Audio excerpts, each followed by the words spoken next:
우리나라 사람들은 일단 돈이 많으면 그 사람 잘 산다, 그런 표현을 하고 있습니다.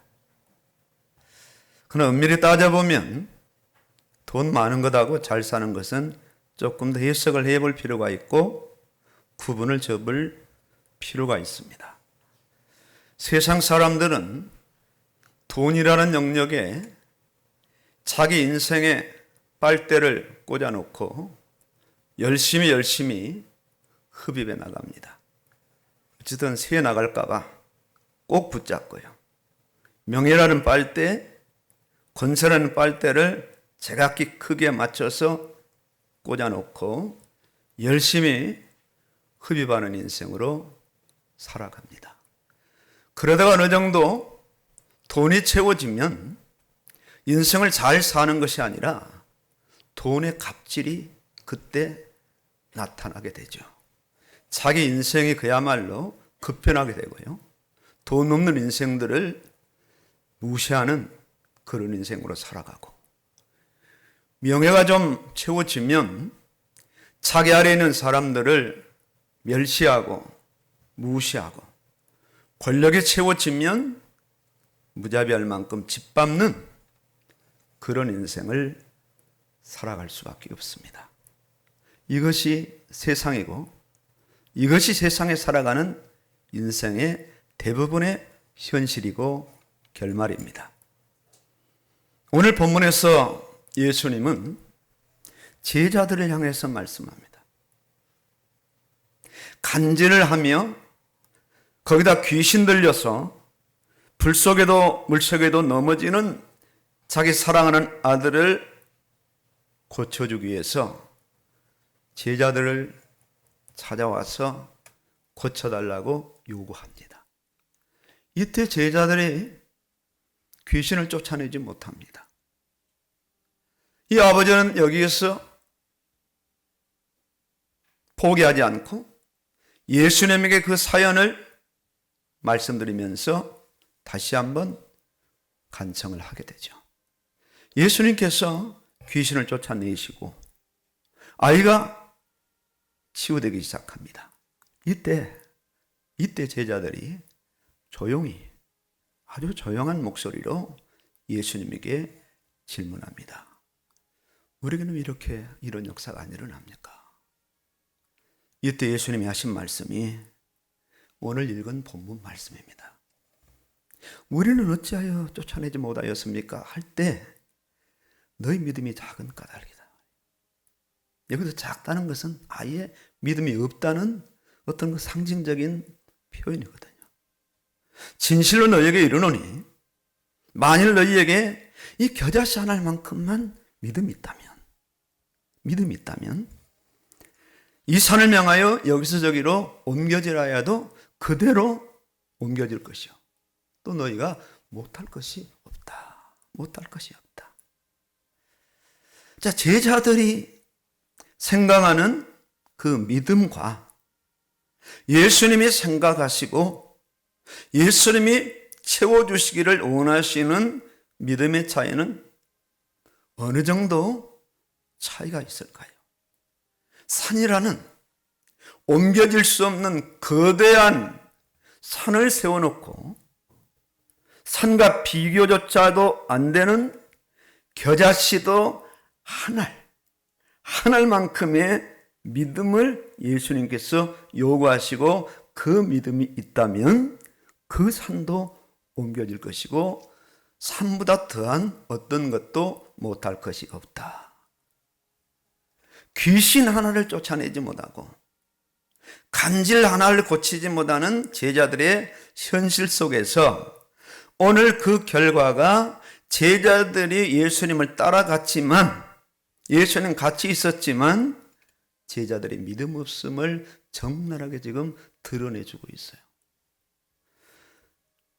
인간은 하나님에 대해서요, 믿음이 어떤 그 상상 속에, 자기의 생각 속에, 자기 어떤 관념 속에 갇혀서 그 믿음이 발산되지 못하는 그런 믿음이 되기를 원치 아니하시거든요. 인간만은 하나님이 자신에게 창조주가 되심을 알아요. 인간만은 자기가 자기 인생을 살지만은 자기가 나이를 먹고 성년이 되고 세상을 살아갈 만하지만은 자기 인생의 주인이 자기가 아니라 자기를 낳은 부모도 아니고 하나님이라는 사실을 인간은 압니다. 알아요. 그렇기 때문에 하나님이 자신의 삶의 중심이라는 그 진정한 의미를 인간은 누구보다도 잘 알고 있어요. 그렇기에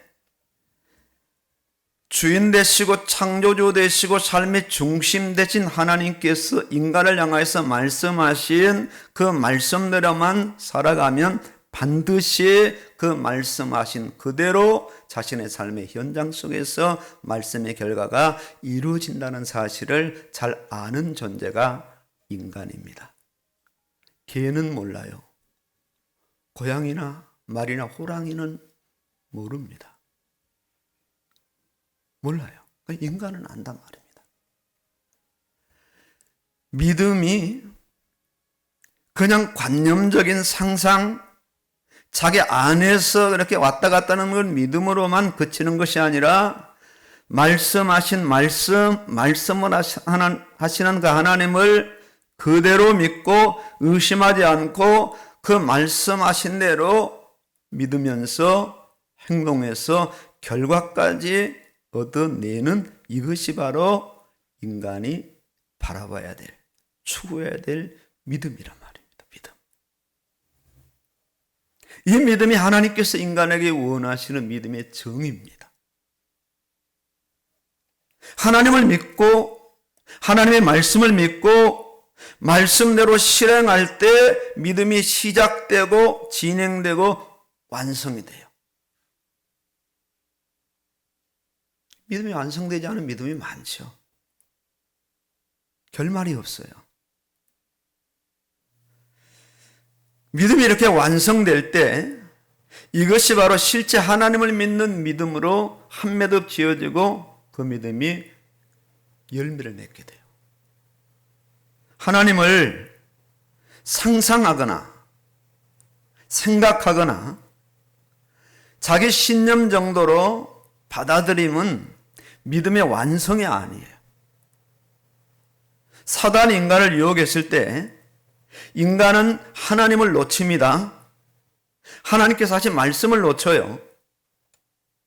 바로 하나님을 거부하고 하신 말씀을 불순종하고 선악과를 따먹게 돼요. 하나님의 자리에 자신도 모르게 자신이 앉게 되고 하나님의 말씀이 다 내려버려지고 이제부터는 자기 신념, 자기 고백, 자기 선언, 자기 결심, 자기 어떤 계획의 청사진을 펼쳐놓고 인생을 살아가기 시작해요. 사단은 우리 인생을 계속 부추겨요. 네 인생은 네 거야. 누가 뭐래도 네 인생은 네 거니까 네 맘대로 한번 살아봐. 지금 이 시대에는 이런 현상들이 아주 분명하게 나타나잖아요. 사회 현상 속에서요. 세상은 너를 위해서 존재하며 네가 마음껏 소유하고 너의 낙원을 한번 만들어봐라. 다 모든 사람들은 너를 향해서 박수를 칠 것이며 네 앞에 굴복할 것이다. 네가 왕이다 말이야. 이를 위해서 수단, 방법을 가리지 말고 쟁취하라. 이를 위해서 많은 부유를 소유하며 남을 지배할 힘을 기르라. 그래야 네가 산다. 사단이 즐겨 쓰는 맥락들이에요. 이렇게 타락한 인생은 하나님이 없고 하나님의 말씀도 없는 인생을 살아가다가 끝내 죽고 심판받아 지옥으로 가게 돼요. 예수님이 이렇게 믿음이 없고 패역한 세대를 한탄하시잖아요. 오늘 본문 이 앞절에도 그런 말씀이 나오죠. 예수님이 한탄하시잖아요. 믿음이 없는 세대라고. 예수님의 꾸짖음에 귀신이 떠나갑니다. 간절히 치유됩니다. 도대체 예수님이 누구시기에 예수님의 말씀 한마디에 그렇게 끈질기게 달라붙었던 귀신이 순간 떠나가고 어릴 때부터 지금까지 고치지 못했던 그 심각한 간질이 치유되느냐. 예수님은 죄인을 구원하시기 위해서 이 땅에 오신 구주이시며 예수님의 신성은 천지를 창조하신 하나님이십니다. 이 신성과 인성이 하나가 되어 귀신을 쫓아내게 되고 간질을 치유하신 것처럼 이 신성과 인성이 하나가 되어 죄 많은 세상에 죄 많은 인생들에게 찾아오셔서 죄 많은 인생들을 죄의 수렁에서 건져내시고 건져낸 그 죄인들을 겨자씨 하나 만한 그 믿음으로 세워가시는 것이 바로 예수님이 감당하셔야 될 사명이고 역할이에요. 믿음이 없는 자를 믿음이 있는 자로, 믿음이 작은 자들 믿음이 큰 자로, 강한 자로 제자들의 믿음을 서서히 날이 가고 달이 가고 해가 갈수록 제자들의 믿음이 더 이렇게 커지는, 제자들 앞에 놓여있는 어떤 산도 겨자씨 하나 같은 그 믿음으로 다 정리하고 옮기고 치울 수 있는 그런 믿음으로 예수님은 한순간 한순간 제자들의 믿음을 세워가시고 키워가셔요. 겨자씨는 생명을 의미합니다. 아무리 작아도 눈에 보일락 말락해도 손에 잡아도 이 촉감조차 느껴지지 않는 아주 미미한 겨자씨지만은 그 겨자씨는 바로 어떤 인위적인 생명이 아니라 하나님의 생명이기 때문에 강력하다는 거예요. 세상에 아무리 큰 산이랄지라도 이 작은 겨자씨의 생명을 당해낼 수가 없는 겁니다. 그러니 귀신도 떠나가고 간질도 치유되고 인간 앞에 거대하게 놓여있는 문제도 다 치워지고 제거되고 해결되는 어마어마한 역사가 일어납니다. 이 겨자씨의 생명은 육신의 생명이 아니고 인위적인 생명이 아니고 하나님의 죽지 않는 완전한 생명이거든요. 그래 아무리 작은 겨자씨 믿음이라 할지라도 생명의 근원 되시는 하나님과 바로 연결이 된 거예요. 연약한 인간이 생명의 근원 되시는 하나님과 연결이 되니까 그 어떤 자도 그 인간을 감히 넘볼 수 없는 거예요. 하나님 붙잡고 계시거든. 인간이 하나님을 붙잡고 있거든요. 여기서 끝나는 것이 아니라 하나님께서 인간에 주신 그 생명의 말씀과 또 연결이 돼요. 여기서 끝나는 것이 아니라 하나님과 연결되고 말씀과 연결된 이 말씀이 드디어 자신의 삶의 현장에서 그 말씀이 그대로 재현되어서 그 말씀의 역사가 일어난단 말입니다. 그러니까 산이 막 옮겨지고 산이 무력화되어지고 인간에게 앞에 놓여있는 그런 만 가지의 문제가 바로바로 막 정리되고 해결되는 어마어마한 생명력의 역사가 일어나거든요. 이 겨자씨 하나만한 이 믿음을 예수님께서 제자들에게 허락하시고 그 후에 많은 심령들에게 허락하시거든요. 예수님의 기대요 소원이요 마음이란 말입니다. 예수님께서 이 제자들에게 모여든 무리들에게 계속 말씀하셨어요. 때로는 뭐 집에서 산에서 강에서 바다에서 배에서 길가에서 또는 어떤 집에서 이방인의 집에서 많은 말씀을 하셨어요. 예수님의 말씀에 말씀되어진 기록되고 보존되는 것으로 만족하지 않는 거예요. 이 말씀이 현재 살아가는 그 구원받은 성도들에게 이렇게 연결되어지는 걸 원하시는 거예요. 연결되어질 때에 말씀이 연결될 사람을 살리고 그 사람을 강화시켜서 그 사람의 삶의 현장 속에 그 사람이 원하는, 그 사람이 바라는, 그 사람이 기대하는 그런 문제가 해결되고 그런 기대가 성취되도록 그렇게 의도하시고 그렇게 역사하셔서 말씀을 주셨거든요.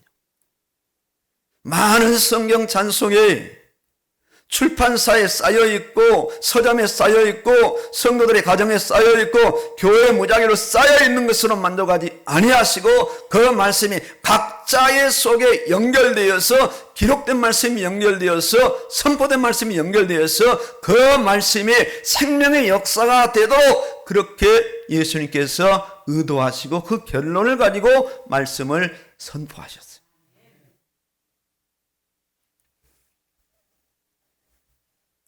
그 믿음을 확인하기 위해서 제자들 앞에 귀신 들린 아이를 갖다 놓은 사람이 아버지가 아니라 사실은 예수님이었다고. 왜? 제자들이 모르고 있거든. 으쌰으쌰한 거예요. 적어도 우리가 이 선지자, 이 기적을 베푸신 예수님을 따라가니까 자신들에게 그 능력이 있는지를 착각했어. 하나님과 연결도 안 되고 말씀과 연결도 안 되면서 자신들이 이렇게 떠 있었던 거예요. 귀신이 딱 덮치니까 꼼짝 못해. 간질 발작해도 꼼짝을 못해. 왜? 겨자씨 믿음이 아니거든요. 분리가 돼 있어. 감정이지, 상상이지, 개념이지, 의식이지. 실제로는 말씀과 연결이 안 돼 있고 말씀의 주제가 되신 예수님 하나님과 연결이 안 됐기 때문에 아무리 말을 많이 해도 명령을 해도 예수 그리스도로 명해도 귀신은 비웃는 거예요. 내가 너를 안다. 예수도 하고 바울도 안 해. 너는 누구냐? 이와 같단 겁니다. 이와 같아. 제자들의 믿음 없음을 드러내셨어요. 왜? 그들의 본 바탕을 드러내셔야 그들에게 믿음을 집어넣을 수가 있기 때문에 시험을 왜 칩니까? 드러내는 거란 말입니다. 실력을 드러내는 거예요. 시험지를 받아본 학생이 놀래잖아요. 내 실력이 이 정도밖에 안 돼? 열심히 해야 되겠구나. 게임 그만해야지. 그만 돌아다녀야지. 공부하면 내가 서울에 있는 대학을 못 가겠네. 확인이 됐죠. 드디어 이제 머리 싸매고 공부합니다. 열매가 맺혀지는 거지. 이와 같다는 거지. 말씀이. 예수님께서 이런 현장을 놓치지 않고 바로 믿음 없음을 지적하시며 제자들의 믿음이 사용이 되어서 산이 옮겨지는 겨자씨 믿음이 되도록 불가능의 역사가 가능의 역사로 바뀌어지도록 그렇게 제자를 붙잡으시고 그렇게 제자들의 믿음을 북돋으시고 그렇게 세워가신 분이 누구신가? 예수님이시란 거예요. 예수님. 제자들의 그 믿음이 하나님과 연결이 되고 여기서 끝나는 것이 아니라 제자들이 연결된 그 믿음이 말씀과 연결이 되고 여기서 끝나는 것이 아니라 그 말씀은 실제 삶의 연장에서 그 말씀의 그 능력이 말씀의 범위가 말씀의 그 의미가 어떠한가를 실제로 맛보아 체험해서 그 믿음이 거기서 사용되어서 제자들의 믿음이 계속 무럭무럭 키워지도록 세워가도록 그렇게 예수님께서 이 현장을 의도하셨다. 의도하셨어요. 그래 겨자씨 안 할 만한 그런 믿음만 있으면 산이 옮겨지는 실제가 되죠. 이때 말씀도 검증이 되고 이때 믿음도 검증이 돼요. 귀신에게 한번 당해보면요. 뭐가 검증되느냐면 야 진짜 내가 믿음이 없구나. 내가 예수 그리스도를 그렇게 애타게 불렀는데 그 귀신이 떠나가지 않을까? 귀신이 나를 공격할까? 자기가 믿음 없음을 실제 확인한 거예요. 내가 믿음이 없네. 내가 이름만 목사고 이름만 장로지 내가 믿음이 없네. 귀신이 나를 덮쳐. 자기가 확인된 거죠. 어떻게 됩니까? 주 앞에 나갈 수밖에 없죠. 연결시키는, 주님과 연결시키고 말씀과 연결시키고 예수 이름과 연결시키고 기도와 연결시키고 계속 연결시키고, 이 겨자씨 안 할 만한 믿음, 겨자씨 안 할 만한 믿음. 이게 믿음은 이렇게 어떤 생각이나 상상이나 신념에 머무르잖아요. 그래서 가끔 우리에게 문제와 사건이 오는 것은 그런 사건이에요. 오늘 본문 같은 사건이 와요. 믿음을 예수님이 아시는데 자신이 모르고 있거든. 자신이. 그러니까 네 자신을 알라고. 소크라테스의 그런 고백처럼 네 자신을 알라. 네가 제자지만, 네가 수제자지만 넌 믿음이 없어. 네 믿음은 겨자씨 믿음이 아니야. 상상의 나래를 타고 있어. 뜬구름 같은 믿음이야. 나와 연결이 안 돼 있어. 내 말씀과 연결이 안 돼 있어. 현장에서 너는 말씀대로 살아가지 않고 있어. 이 사실을 제대로 알도록 검증시키는. 이것도 아주 대단히 큰 역사입니다. 믿음은 때때로 싸우게 돼요. 디모데전서 6장 12절에 믿음의 선한 싸움을 싸우라. 몸이 아파요. 교회 갈 시간이에요. 이 정도 아픈데 내가 오늘 교회 안 가는 건 괜찮아. 자기 체면을 계속 겁니다. 근데 그 사이 어느 사이에 작은 기가 하나 올라오는데, 야, 그래도 교회 가야 되는 거 아니야? 요걸 붙잡는 게 겨자씨 같은 믿음이란 말이에요. 근데 이 싹을 밟아버립니다. 싹도. 그리고 다 사건이 끝난 다음에 내가 졌네. 이것마저도 아는 성도는 그래도 다음에 다시 한번 도전해 볼 만한 성도네. 이번 한 번만. 동창회 이번 한 번만. 자네가 총무야 이 사람아. 꼭 와야 돼. 이때 그냥 막 주섬주섬 옷을 입고 그 동창회 가려고 하는데 속에서 작은 게 또 올라와. 야, 교회 가라, 교회 가. 안 가도 너 없어도 돼. 근데 이걸 밟는다니까. 근데 겨자씨 믿으면 안 되는 거예요. 이런 일이 금년만 지나가는 게 내년에 또 온다고요. 그러니까 10년, 20년 와요. 그러다 인생 다 가는 거예요. 제자가 못 돼요. 믿음이 형성이 안 돼요. 그러니까 늘 믿음이 자기 상상 속에, 지식 속에, 이론 속에, 개념 속에 잡혔는데 이 상상의 믿음이 그야말로 연결되어서 현장에서 딱 부딪혀야 되는데 이 부분이 안 돼요.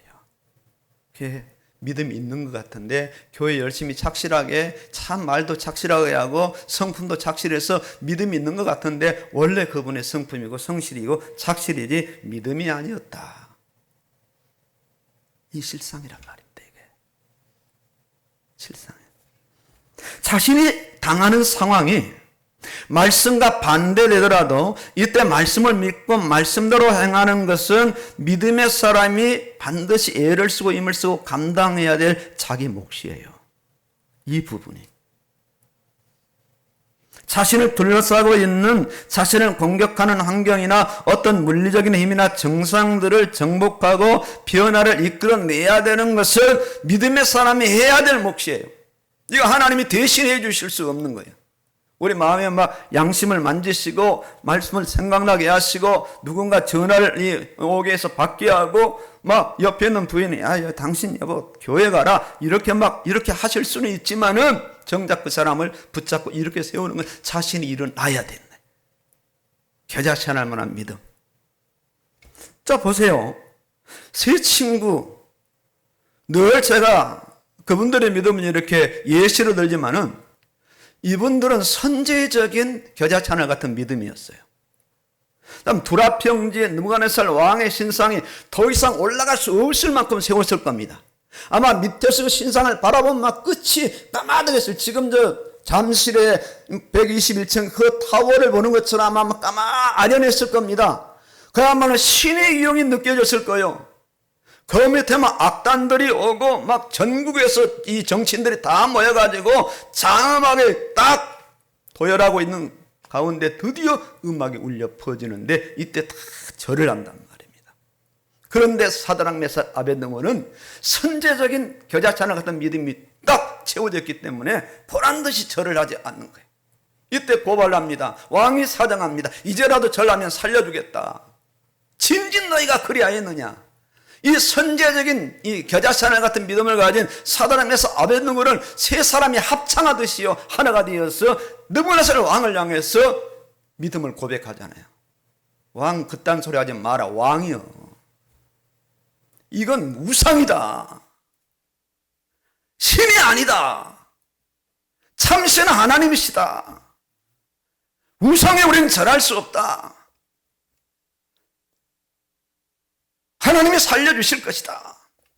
그리하지 아니하실지라도 절하지 않을 줄을 아옵소서. 아부하지 않았어. 타협하지 않았어. 비굴이하지 않았단 말이야. 예, 하나님과 연결이 되어 있거든. 우상이 절하지 말라 말씀과 연결이 되어 있거든. 어떤 경우는 내가 너희를 보호하고 함께하며 살려주겠다는 그 말씀과 더 연결이 되어 있기 때문에 이들이 뭐 변함이 없어요. 이렇게 나아가니까 하나님이 말씀하신 대로 불 속에 들어가서 이들을 꺼내 주시더라 이거예요. 느부갓네살이 바보가 됩니다. 순간 너희가 섬기는 신이 진짜 하나님이다. 만약 너희가 섬기는 신을 모욕하면 그 사람의 집을 거름토로 만들고 화장실로 만들 것이다. 다 바라만 127도의 그 권력자들에게 선포하잖아요. 겨자씨하늘 같은 믿음이에요. 이방나라입니다. 포로입니다. 이방나라 왕이 잘 봐서 좀 똑똑하니까 대신으로 삼아 주었어요. 왕의 비 거슬리면 죽는 것은 뭐 아무것도 아닙니다. 그런 상황에서 선제적 겨자씨하늘 같은 믿음으로 탁 나아가니까 왕이 굴복하고 나라 전체가 벌벌 떨고 합법적으로 예수 믿는 일이 일어난다. 이런 역사. 장면을 좀 바꿔볼까요? 히스기야 왕. 이 왕이 종교개혁 당시 아주 판도를 완전히 바꾸죠. 더럽고 추악한 나라를 완전히 바꿉니다. 개혁이 일어나요. 루터의 개혁 이상으로요. 나라가 아주 바로 세워졌어요. 하나님은 너무 잘하시거든. 교만할 쯤 되니까 하나님께서 아수르 강대국 사네립을 보내는데 그 작은 이스라엘 하나를 잡아먹기 위해서 18만 5천 명의 대군을 끌고 와요. 와서 막 그냥 막 모욕하잖아요. 네가 섬기는 하나님 진짜 하나님이냐? 네? 말 2,000피를 내줘도 탈 뭐 군간이라도 있겠냐? 우리 쥐간 하나만 세워도 너 나라는 뭐 아무것도 아니다. 뭐 온갖 말을 뭐 대변을 먹게 하고 소변을 마시게 하고 막. 이때 이 히스기야 왕이 겁이 나가지고요. 애굽의 원병을 요청하잖아. 겨자씨 믿음이 없어.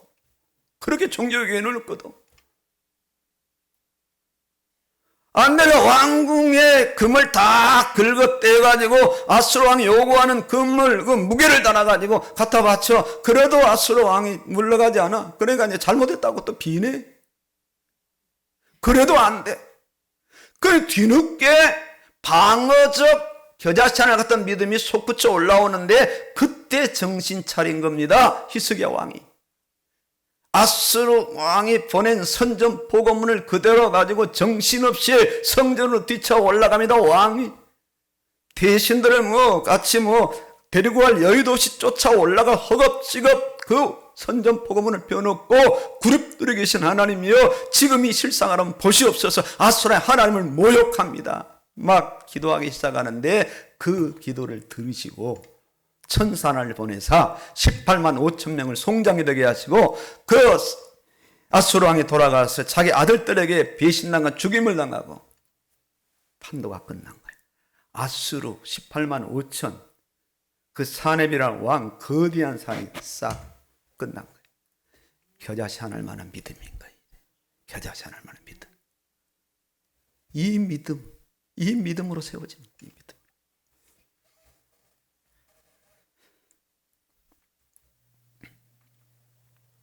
이때 예수님을 믿고 말씀을 믿고 담대하게 고백하거나 선을 하며 맞섭니다. 이 믿음은 이렇게 하나님과 연결을 시키고 하나님이 하신 말씀과 연결을 시켜서 드디어 이 세 친구는 우상에게 절하지 말라는 말씀까지도 딱 연결을 시킵니다. 그 하나님이 하시는 역사까지도 딱 연결을 시킵니다. 그래가지고 그야말로 빈틈이 없어요. 그래 지금 그 당시에 그 상황을 보면 이 세 친구가 고백하는 것은 그야말로 넘사벽입니다. 그 지금 왕이 어떤 왕이고 지금 세운 신상이 이 높이가 어느 정도고 지금 좌열한 이 대신들이 어마어마한데 그 앞에서 겁도 없이 겨자씨 하나를 갖죠. 미미하죠. 평소보다 7배나 더 뜨겁게 하는. 집어 넣으려는 사람이 불에 태워 주겠어. 겨자씨 보이지도 않아요. 하나님 보입니까? 안 보이지. 어쩌면 하나님 이미 불 속에 들어가 계신 거예요. 정확한 결론이 나죠. 이렇게 믿음은 사용하면 사용할수록, 적용하면 적용할수록, 연결시키면 더 연결시키도록 계속 증거가 일어나며 사용한 믿음의 눈덩이처럼 불어나 작은 믿음에서 큰 믿음으로, 어린 믿음에서 장성한 분량의 믿음으로 세워져 가는 거예요. 믿음은 침묵하지 않아요. 반드시 고백을 해요. 내가 그리스도와 함께 십자가에 못 박혔나니 고백을 해요. 그러기 위해 내가 사는 것이 아니라 오직 내 안에 그리스도께서 사시는 것이라 고백을 해요. 다만 내가 육체 가운데 사는 것은 나를 사랑하사 자기 몸 버리신 하나님 아들 믿는 믿음 안에서 사는 것이라. 이제는 나의 감정과 나의 생각과 나의 고정관념과 나의 어떤 그런 기질대로 내가 사는 것이 아니라, 말로만 하지 않고 말한 대로 움직여요. 어떤 사람들이 이렇게 말합니다. 야, 난 믿음이 있는데 왜 나에게는 역사가 안 일어날까? 겨자씨 하나 같은 믿음이 아니에요. 상상 속의 믿음, 나래 속의 믿음, 자기 어떤 지식 속의 믿음, 교회 많이 온 횟수 속의 믿음이지, 실제 삶의 현장에서 상황이 왔을 때, 환경이 왔을 때, 문제가 왔을 때 맞닥뜨리지 않은 그런 믿음이거든. 그러니까 문제가 오면은 그 믿음이 어디 있느냐, 너희 믿음이 어디 있느냐. 마음속의 믿음이, 생각 속의 믿음이 반드시 행동으로 바뀌어져야 돼요. 행동까지 나아가야 믿음이 결실을 합니다. 마음속에 불현듯 작은 불신이 일어나지요. 이때가 바로 믿음을 사용할 때란 말이에요. 어떤 경우에는 예배드리기도 싫고 기도하기도 싫고 진짜 성경 읽기는 싫어.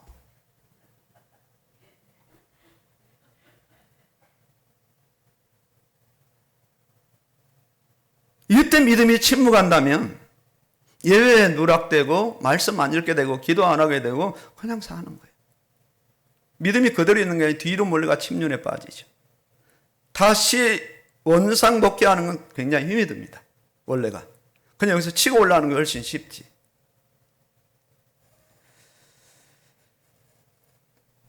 이때 사단이 가만히 있으면 괜찮은데 이때 또 사단이 부추겨요. 야, 네가 뭐 장로도 아니고 권사도 아니고, 야, 교회 안 가도 돼. 야, 나와 내 밥 쌀게. 아주 사단이 그 네트워크를 잘 연결해 가지고 아주 적소적지에서 또 불러내네. 이때 믿음은 사단아 물러가라. 너는 나를 넘어지게 하는 자로다. 내 뒤로 물러가라. 고백을 해. 이렇게 사용하고 나니까 믿음이 이제 활성화되고 깊어지고 커지고 왕성해지고 체험이 돼요. 그때 예배드리면 최고의 은혜 받습니다. 경험 요구 안 되신 분이 해보세요. 답이 와요. 답이 와요. 산이 옮겨진다니까. 아주 한강이 갈라질 거예요. 내 앞에 놓인 한강. 여리고가 무너지는 거예요. 가나안이 정복되는 거예요.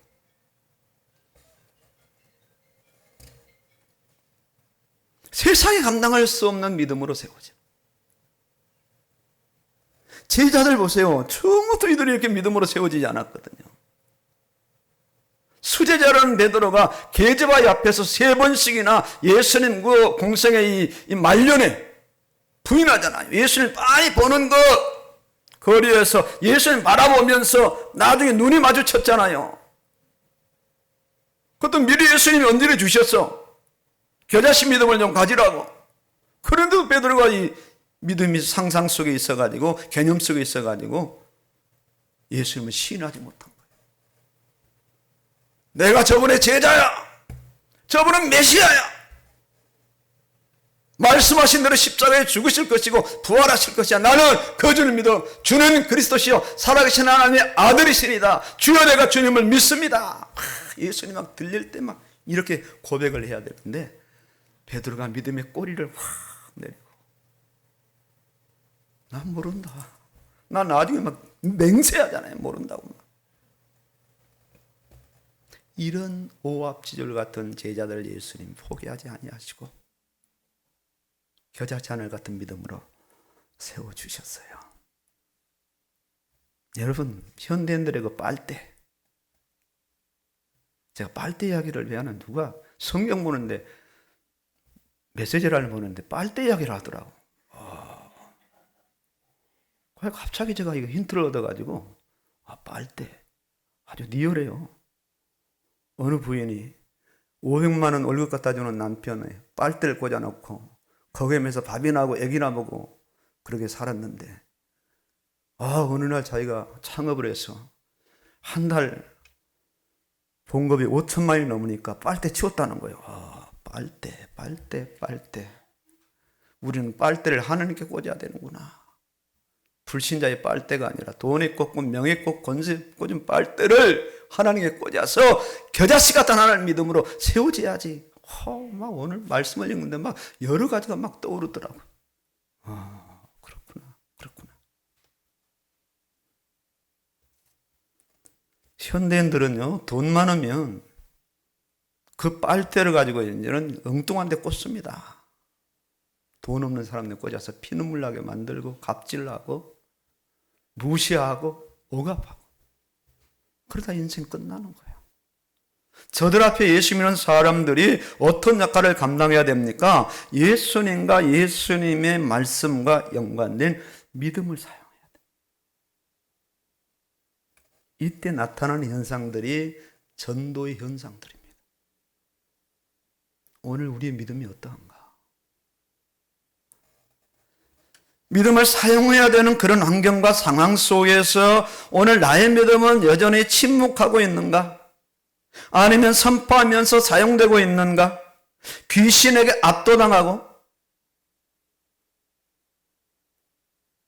고래고래 소리 지르는 귀신만이 아니라 소리 없이 나를 무너뜨리는 귀신이 많을진데 그 귀신에게 압도당하고 문제 앞에 포위당하는 그런 사람인가? 겨자씨만한 작은 문제 앞에 믿음의 꼬리를 내리는 그런 사람인가? 아니면 당당하게 믿음을 선포하고 생각하며 믿음으로 대응하는 그런 사람인가? 나의 어떤 그 경제적인 어떤 손해가 와도 내 어떤 인격적인 자존심 좀 상해도 믿음을 앞세우고 끝까지 믿음의 현장까지 나아가서 믿음으로 결말을 내서 드디어 믿음의 주제가 된 예수님께서 말씀으로 역사하시는 그런 현장까지 바라보는 그런 사람으로 세상을 살아가고 있고 살아가고 왔는가? 이 부분이거든요. 이 부분. 오늘 예수님께서 믿음이 없는 세대라고 말씀하셨어요. 베드로가 그 당시에 예수님 그 당시에 지금보다는요 한 2000년이 흘렀는데 지금은 그야말로 정말로 믿음이 없는 세대. 훨씬 더 믿음이 떨어지는 세대.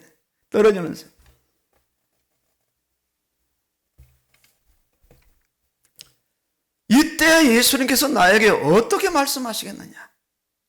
오늘 나를 예수님이 찾아오셔서 말씀하시는 나에게는 어떤 말씀을 예수님이 하시냐? 믿음이 있는 자들아 이렇게 말씀하실까? 믿음이 없는 자들아 말씀하실까? 오늘 본문과 동일한 말씀을 우리에게 말씀하실까?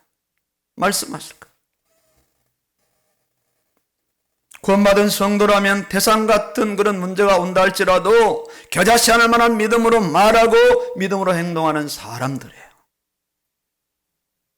이 믿음이 산을 옮기고 이 믿음이 불가능을 가능하게 하는 그런 역사를 이루는 그런 연장 속에 지금 살아가는 그런 사람들이 오늘 여기 모인 저와 우리 성도님들이에요.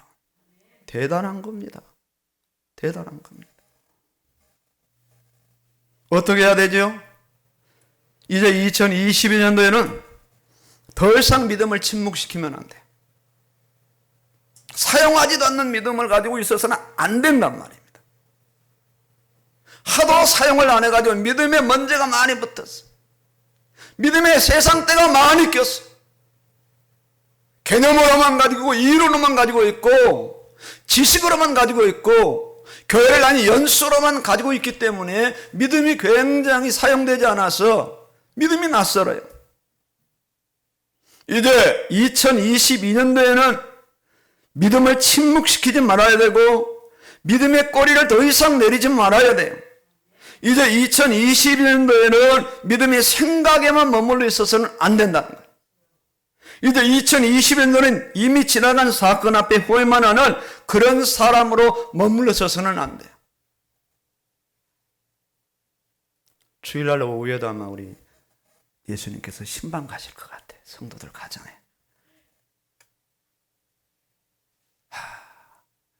가난한 부부가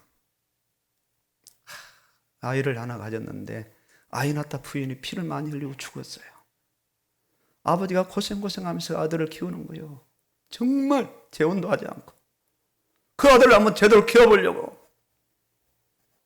온갖 잡일을 다 하면서 어떻게 하든 좋은 대학 보내서 그 등록금을 마련해 보려고 그렇게 자식을 키워요.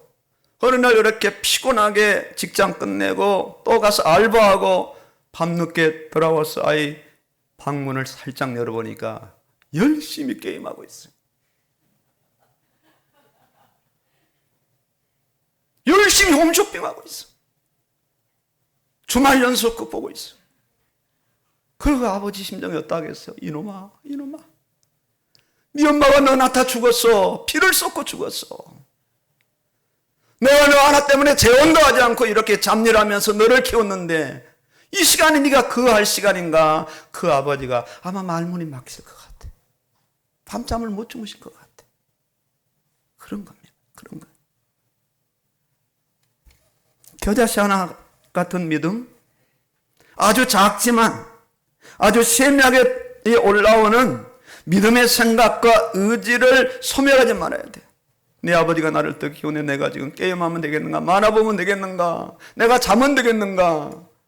내가 눈에 팥을 한번 바르고서라도 눈을 뜨고 공부해야지. 이렇게. 겨자씨 믿음은 이 성공과 승리의 보증서가 돼요. 이 믿음은 바로 하나님과 연결되기 때문에 하늘문을 열고 하나님을 내 삶과 문제에 개입시켜버리는 거예요. 어떤 면에서 하나님만 믿으면 돼. 그 말씀대로만 가면 돼. 뒤처리, 뒷감당, 앞일, 뒷일, 옆일 다 누가 하시느냐? 하나님 하시게 돼 있어요. 그 겨자씨 하나 같은 믿음이에요. 개념 속에 상상 속에 그냥 머물러 있는 믿음이 아니에요. 살아 움직이는 믿음, 늘 하나님과 연결시키고 말씀과 연결시킨 그 부분을 자기 삶 속에 바로 적용을 시켜서 아예 삶의 결판이 나도록 결론이 나고 매듭이 져서 그 사건이 종결되도록 하는 그 믿음이 어떤 믿음인가? 예수님이 원하시는 겨자씨 하나일 만한 믿음이에요. 겨자씨 하나 같은 믿음. 여러분 돈의 통장에 아무리 많아도 돈을 인출해서 쓰지 않으면 그건 아무것도 아닙니다. 인출해서 해야 돼요. 옷도 사고 필요한 의식주에 필요한 모든 것도 다 사야죠. 통장에 뭐 수준이 들어있었는데 인출하지 게 무슨 이유가 있겠어요? 이 말씀이 그런 의미입니다. 하나님의 말씀의 통장에 엄청난 것들을 갖다 넣어놨는데 비밀번호가 예수 그리스도예요. 그 딱 비밀번호 대고 열고 들어가면 그 안에 엄청난 부하들이 쏟아질 텐데 이거 인출을 안 해가 성도들이 20년 30년 살아도 이게 들락날락만 하지 인출을 안 해. 기가 막힌 거예요. 믿음으로 인출을 안 하네. 믿음으로 좀 제발 좀 찾아 쓰라는 거예요. 겨자씨 믿음으로 하나님과 하나님의 말씀에 연결을 시켜라. 누군가의 불신의 말을 듣고 누군가의 염려의 말을 들을 때 이때가 바로 자신의 믿음의 스위치를 팍 킬 때입니다. 주여 제가 하나님을 믿습니다. 하신 말씀을 믿습니다. 제가 하나님 믿고 말씀 붙잡고 제가 나갑니다. 회사에 갑니다. 사업을 합니다. 문제에 제가 도전합니다. 믿음을 소멸하는 온갖 세상 가짜 뉴스에 귀를 기울이지 말고 그때마다 믿음을 작동시켜야 돼요. 이때 겨자 씨알의 믿음이 일어납니다. 하나님과 연결되고 말씀과 연결되고 그 문제가 되는 산을 향하여서 말하면 산아 옮겨져라 말이야. 귀신아 떠나가라 말이야. 간지라 치우다라. 소멸되고 옮겨지고 치유되는 그런 역사가 일어납니다. 불안과 두려움에서 평안과 담대함으로 옮겨져라 말이야. 할 수 있거든요. 무슨 말이냐? 믿는 자에게 능히 하지 못할 일이 없지 않느냐 말이야. 내게 능력 주신 자에서 내가 모든 것을 할 수 있느니라 말이야. 믿음은 바라는 것들이 실상이요 보이지 않는 것들이 증거를 선지자들 이로써 증거를 얻었느니라. 주여 저도 이 말씀을 믿고 저도 증거 얻기를 원합니다. 이렇게 그냥 가둬두지 마세요. 믿으면 자물쇠를 채우지 마라. 열어놓으세요. 왜? 언제든지 사용을 해야 되니까. 언제든지 꺼내야 되니까. 그냥 막 몇 껍질 막 쌓아놔. 그 쌓는 거 풀려면 불신앙이 또 들어와 버려요. 이런 폐단이 있어서는 안 되고 아주 잘 보이도록 아주 잘 보이는 곳에 마음속 깊이 넣어놓지 말고 아주 잘 보이는 곳에 믿음을 딱 보관해놨다가 문제가 오면 그 믿음이 바로 하나님과 연결되고 말씀과 연결되고 현장의 사건과 연결되어서 겨자씨 하나 같은 생명력이 일어나는 이런 삶을 살아가도록 예수님이 의도하신다니까요. 이렇다면 우리가 어떻게 해야 됩니까? 이럴 때 우리가 믿음을 믿음으로 사용할 수 있는 에너지를 공급받아야 돼요. 자동차 연료를 공급받기 위해서 주유소를 찾아가듯이 우리가 왜 교회 옵니까? 왜 예배당에 옵니까? 연료 공급입니다. 연료 공급. 얼마 안 남았어요. 한 주간 우리가 다 썼거든요. 새로운 연료를 구입하기 위해서 배급받기 위해서 우리가 교회에 왔어요. 믿음의 에너지가 말씀입니다. 말씀. 자동차가 움직이려면 연료가 필요하듯이 전구와 불을 밝히려면 전기 공급이 필요하듯이 믿음이 활성화되고 믿음이 겨자씨 않을 만큼 살아 움직이려면 그 에너지, 그 힘의 동력이 되는 말씀이 필요하다. 말씀은 믿음의 씨앗입니다. 곧 믿음의 생명이에요. 말씀은 믿음의 자원이요. 말씀은 믿음의 에너지요. 말씀은 믿음의 충실한 우군이 돼요. 믿음의 내용은 인간의 생각이나 이념이 아니에요. 자신에게 주어진 말씀. 말씀과 믿음은 상호작용을 합니다. 말씀으로 충만하면 믿음이 활성되고 믿음이 충만하면 말씀으로 이제 계속 활성화되는 그런 놀라운 역사가 일어나는 거예요. 사탄의 두 역을 분리시키는 데 전문가입니다. 성령은 이 말씀과 믿음을 연결시키는데 전문 역할을 감당해요. 말씀이 없는 믿음은 미신입니다. 자기 개념이고 자기 상상이고 자기 방법에 불과하고 종교에 불과할 뿐이에요. 믿음의 말씀이 실리면 그 말씀은 이 시대 어떤 상황 속에서도 잠잠하지 않고 말하게 되고 고백하게 되고 선포하게 되고 드디어 믿음으로 행동해서 생명이 그 산과 같은 문제를 삼켜버리고 성공하고 승리하는 그런 믿음의 사람이 될 줄로 확신합니다. 승리하시기를 주의 이름으로 축원합니다. 아멘입니다.